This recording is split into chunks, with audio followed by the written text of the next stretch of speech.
Over the past several days, an idea has been floating in the media regarding the Taliban establishing an office, particularly in Turkey. This idea has been floated in the aftermath of a three-way summit meeting involving the Turkish, Pakistani, and Afghan leadership. Should this idea materialize, it would represent a significant development in terms of the overall efforts to negotiate with the Afghan insurgent movement.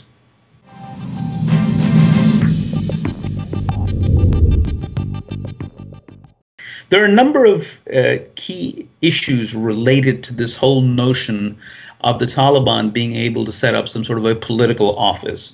First of all, it comes in the wake of Turkish efforts to play a larger role in the overall Afghan situation with the Taliban. From Turkish point of view, being able to make progress on the Afghan issue is a way to let the Americans know that Turkey can play a role and facilitate U.S. efforts in the Islamic world. We've already seen the Turks play this kind of role vis-a-vis Iran, and from the American point of view, it needs all the help it can get, and Turkey is trying to use its influence on all sides in this struggle to be able to project itself as a player of influence. While this serves Turkish interests, it also works to the advantage of the Afghan Taliban, because the Afghan Taliban have long been demanding that they should be recognized internationally as a legitimate political movement as part of any effort towards a settlement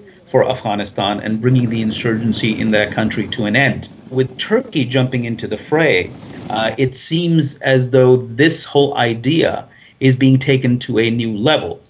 That said, there are certain complications in moving towards a situation where the Afghan Taliban can behave as a legitimate political entity and be recognized as such across the world. First of all, the Afghan Taliban do not represent an organization in the classic sense of the word. In other words, the organization, the movement is so diffuse that it's difficult to identify who speaks for the Afghan Taliban.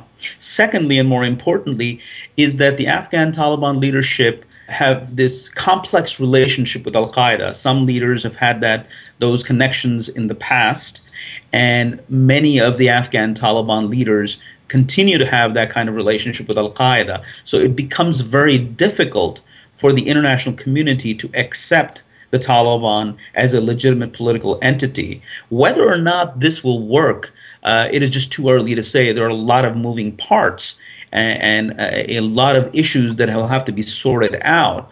But for now, this seems like a major development in terms of trying to end the insurgency through a negotiated settlement, even though the United States is still focusing on being able to undermine the momentum of the Taliban on the battlefield.